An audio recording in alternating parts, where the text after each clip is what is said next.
Perkenalkan, nama saya Natasha Laura Winirungan dengan NIM 2014-2011-77 dari kelas A4 semester 4 Universitas Pembangunan Indonesia Manado. Di sini saya akan menjelaskan mengenai sistem perkemihan. Pengertian dari sistem perkemihan yaitu sistem perkemihan merupakan suatu sistem di mana terjadinya proses penyaringan data sehingga darah bebas dari zat-zat yang tidak dipergunakan oleh tubuh dan menyerap zat-zat yang masih dipergunakan oleh tubuh. Sistem perkemihan atau bisa juga disebut urinary system adalah sistem kerjasama tubuh yang memiliki tujuan utama mempertahankan keseimbangan internal dan homeostatis. Dan sistem perkemihan terdiri dari dua ginjal ren yang menghasilkan urin, yang kedua dua ureter yang membawa urin, dan ginjal ke vesika urinaria atau kandungan kemih. Yang ketiga satu vesika urinaria atau FU tempat urin dikumpulkan, dan yang terakhir satu uretra atau urin dikeluarkan dari vesika urinaria. Anatomi sistem perkemihan ada ginjal dan struktur ginjal.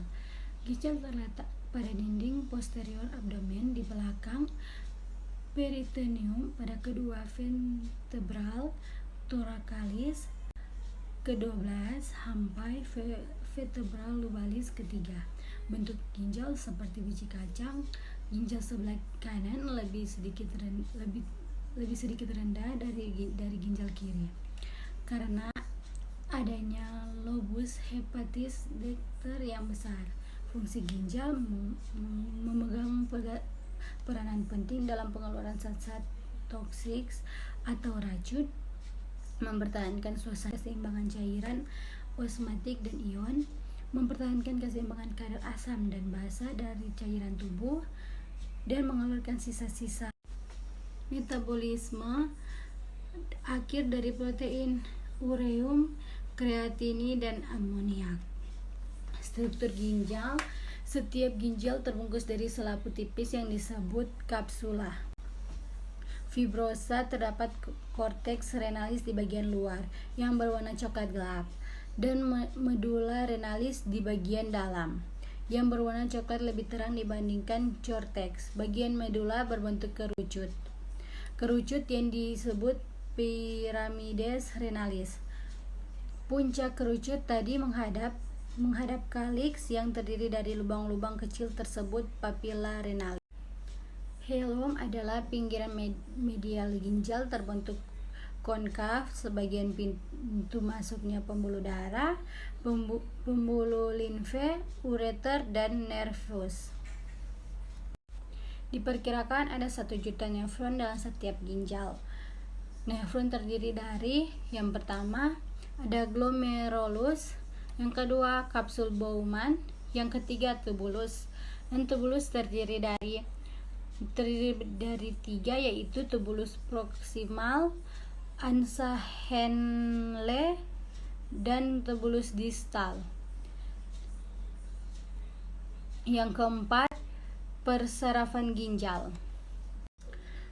Fisiologi sistem perkemihan. Pada saat vesika urinia tidak dapat lagi mengumpulkan urin tanpa meningkatkan tekanannya, biasanya pada saat volume urin kira-kira 300 ml, maka reseptor pada dinding